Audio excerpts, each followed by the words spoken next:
मैं तेरा दर्द समझती हूँ माधव,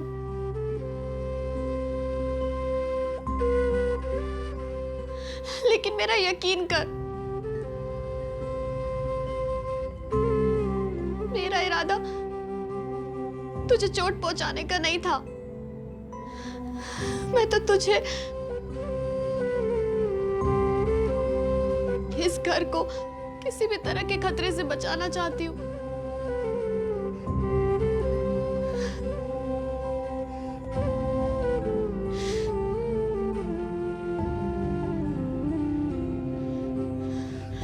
मैं जानती हूँ तू और चित्रा दीदी एक दूसरे से बहुत प्यार करते थे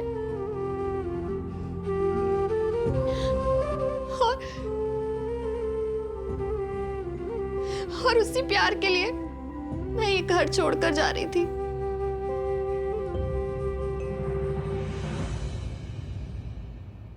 लेकिन पता नहीं मेरे जाने के बाद भी इस घर पे ये जो काले बादल छाए हुए हैं वो हटेंगे या नहीं। हे देवी माँ, मुझे खुद समझ नहीं आ रहा मैं क्या करूं, क्या करूं मैं।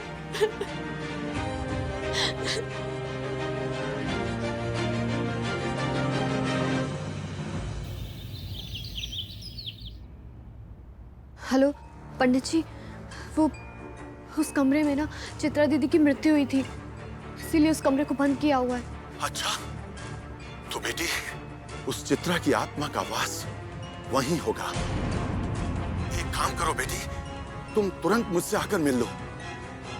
नहीं पंडित जी, मैं इस वक्त तो नहीं आ सकती, लेकिन मैं आपसे वादा करती हूँ कि आज मैं उस कमरे में जरूर जाऊंगी।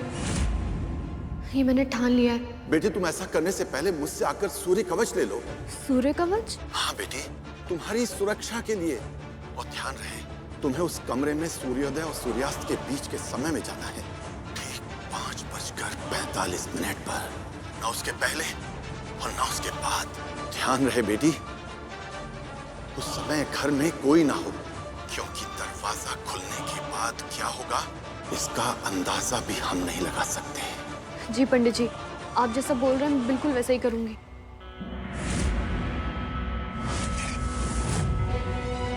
बेटी मैं तुम्हारी सुरक्षा के लिए एक मंत्र दे रहा हूं, तुम उसे लिख लो। जी पंडित जी। जी पंडित जी।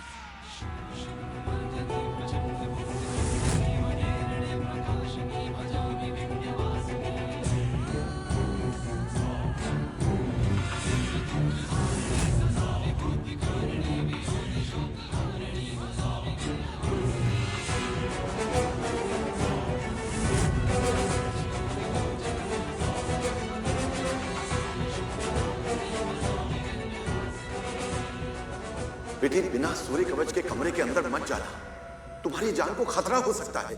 हाँ हेलो हेलो,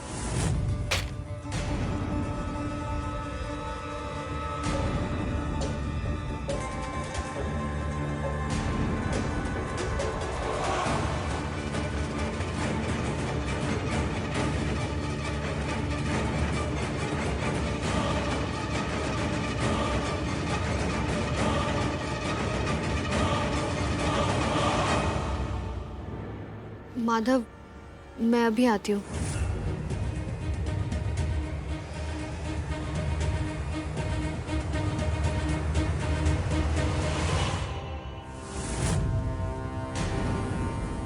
संग्राम जी तो गुस्से से आग बबूला हो रहे हैं। क्या करूं? अंदर गई तो वो बहुत चिल्लाएंगे, पर कभी ना कभी तो उनके सामने जाना ही होगा मुझे।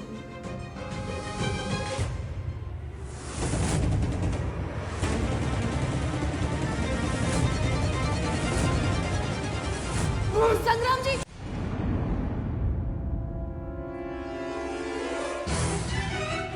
आओ आओ आओ, तुम्हारा इंतजार कर रहा था मैं। कहाँ गई थी तुम? कहाँ गई थी? वो चलो बैठो। बैठो।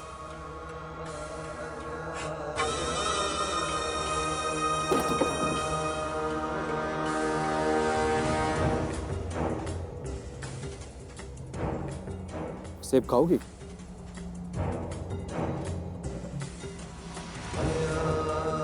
अगर सेब गिरा तो तुम्हारा सर गिरा। अब मेरे सवाल का जवाब दो। क्या चल रहा है सब? तुझे बोला था ना उस वैदई से दूर रहने को। वो संग्राम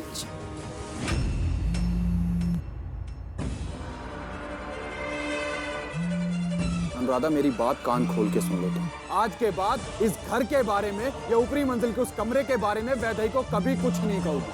और आज के बाद उस वैदई के साथ तुम्हें देख लिया ना, तो मुझसे बुरा कोई नहीं होगा। हम तो करता तुझे यही उड़ा दूं। उड़ा दूं।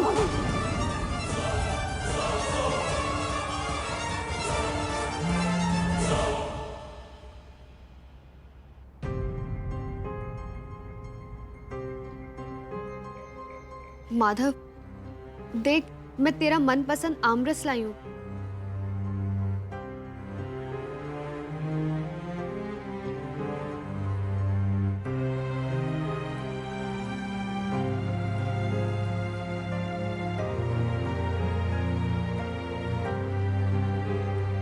माधव, तू ऐसे बिल्कुल भी अच्छा नहीं लगता। तू ना हंसता मुस्कुराता हुआ ही अच्छा लगता है। मुझे माफ कर दे। नहीं वैदई, तू माफी मत मांग। तुझे माफी मांगने की कोई जरूरत नहीं है। गलती मेरी है। मुझे तुझ पे ऐसे गुस्सा नहीं करना चाहिए था। तू मेरी अर्धांगिनी है। तुझे मेरी जिंदगी से जुड़े हुए हर सच को जानने का हक है। ऊपरी मंजिल वाले कमरे के बारे में मुझे तुझे पहले ही बता देना चाहिए था। I'm sorry। कोई बात नहीं माधव, अब मुझे सब पता चल गया है। अब सब ठीक हो जाएगा।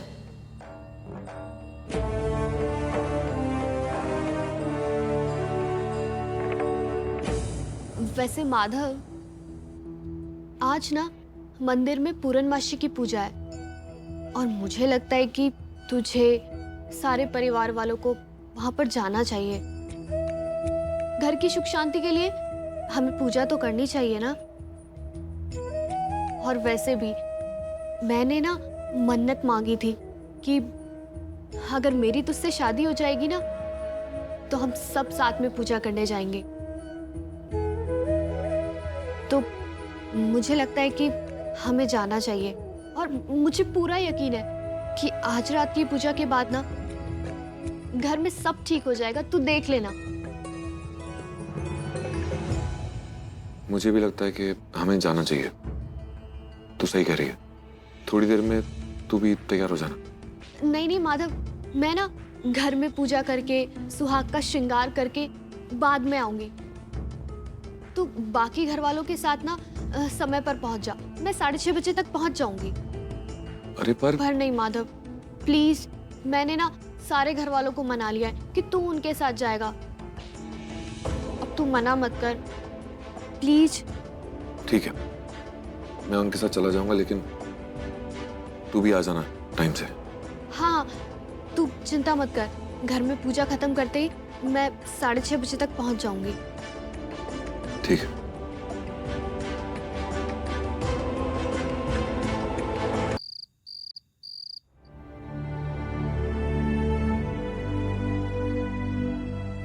क्या मुसीबत है? मंदिर जाना जरूरी है क्या आज? हाँ, आज ये अचानक से मंदिर जाने का प्लान कैसे बन गया? वो भी वैदेही को अकेला छोड़कर। क्या? हाँ बताओ, ये पूजा पाठ सुबह सुबह अच्छी लगती है। अब रात होने वाली है। शाम का नशा तो जाम के साथ ही शोभा देता है।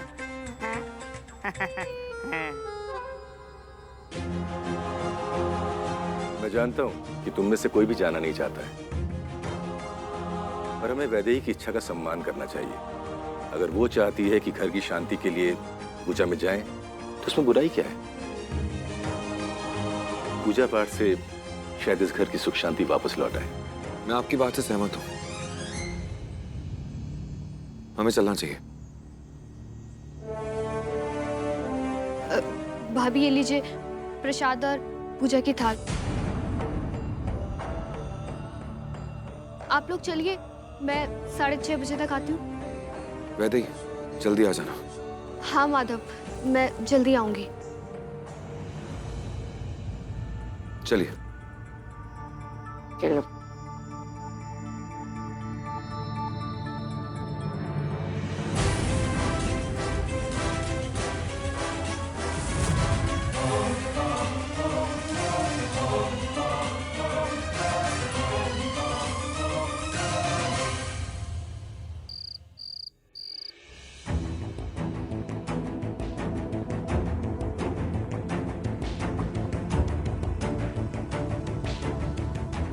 वैदेही, ये पंडित जी ने तेरे लिए दिया है सूर्य कवच।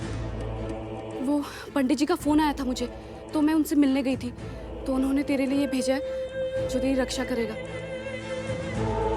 आ मैं इसे तुझे पहना दूं। हाँ।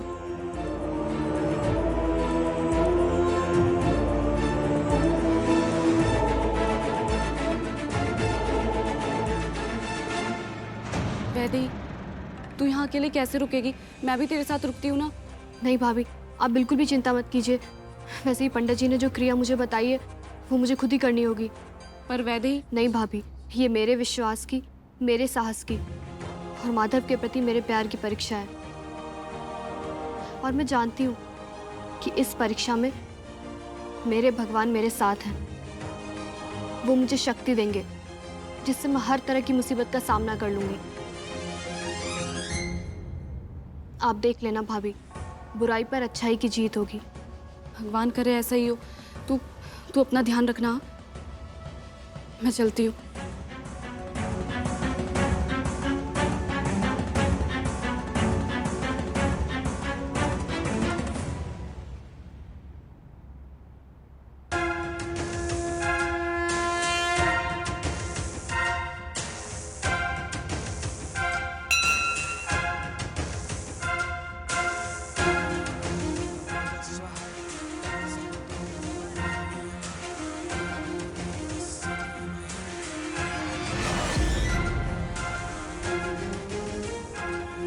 हे भगवान, मुझे शक्ति दो।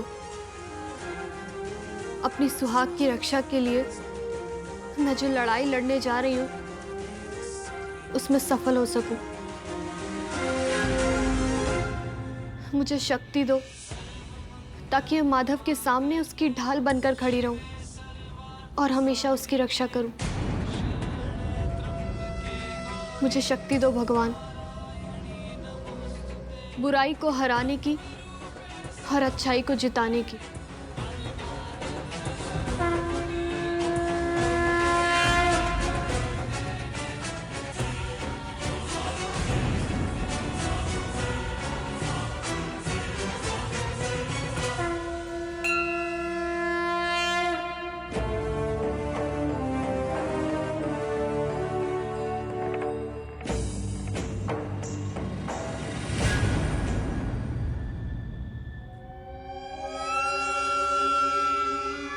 वैदेही,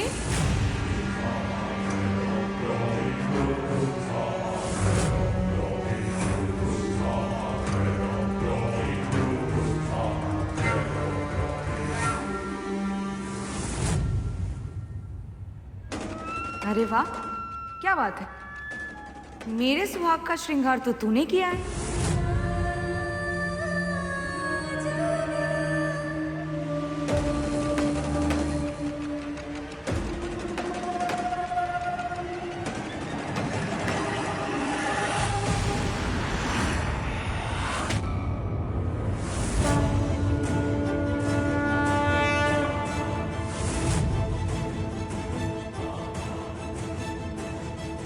चित्रा दीदी, आप भले ही कितनी भी शक्तिशाली हो, लेकिन मेरे साथ मेरे भगवान हैं और वो मेरा सुहाग बचाने में मेरी रक्षा जरूर करेंगे। कौन सा सुहाग? हाँ, किस सुहाग की बात कर रही हो तुम? माधव की? तुम माधव की कुछ नहीं लगती वैदेही, कुछ भी नहीं। मैं हूं उनकी अर्धांगिनी। अरे तुम तो हम दोनों के बीच का कांटा हो, जिसे ना मैं यूं अपने रास्ते से उठा के बाहर फेंक दूंगी। आप ऐसा क्यों कर रही हैं चित्रा दीदी? आप तो माधव से प्यार करती है ना, तो आपको तो उसकी लंबी उम्र और खुशहाल जिंदगी की कामना करनी चाहिए। लेकिन आप तो माधव की जिंदगी में जहर घोल रही हैं। लेकिन एक बात सुन लीजिए चित्रा दीदी, मैं ऐसा बिल्कुल नहीं होने दूंगी, चाहे जो हो जाए।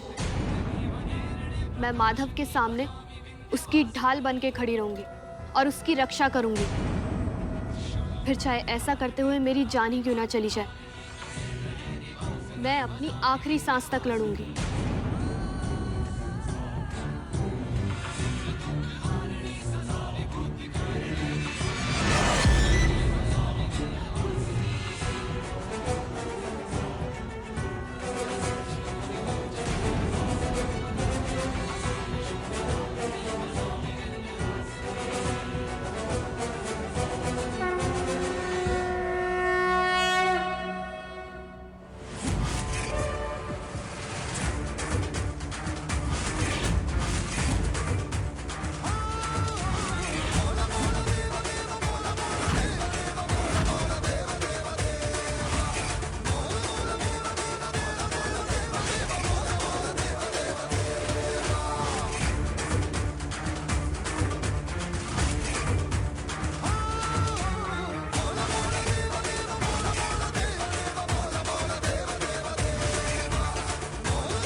भगवान मेरी रक्षा करना।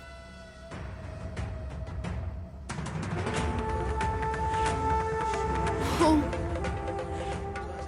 ओम नमो।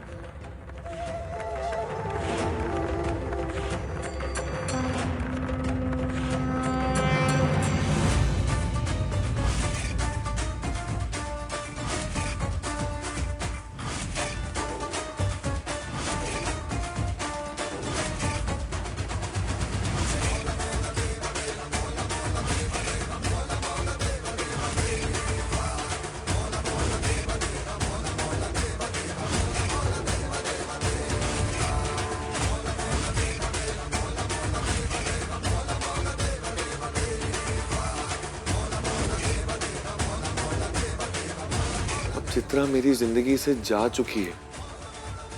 मैं सिर्फ तुझसे प्यार करता हूं।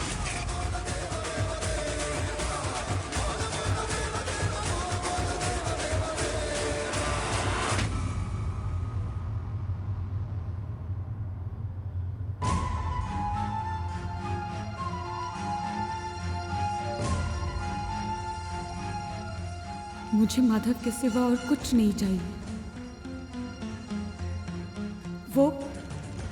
वो बस मेरे हैं, और जो मेरा है उसे मेरा ही रहना होगा।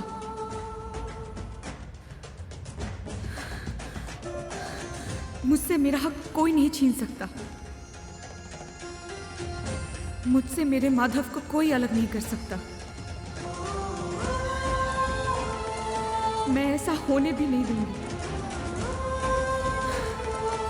मेरा और माधव का प्यार अमर है और हमेशा अमर रहेगा।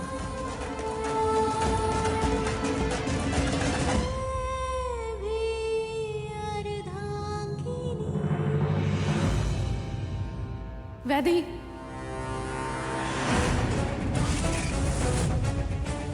भाभी, वैदेही बेटा, मेरी मदद करो वैदेही। मंत्र का जाप करते रहना और मुड़कर मत देखना।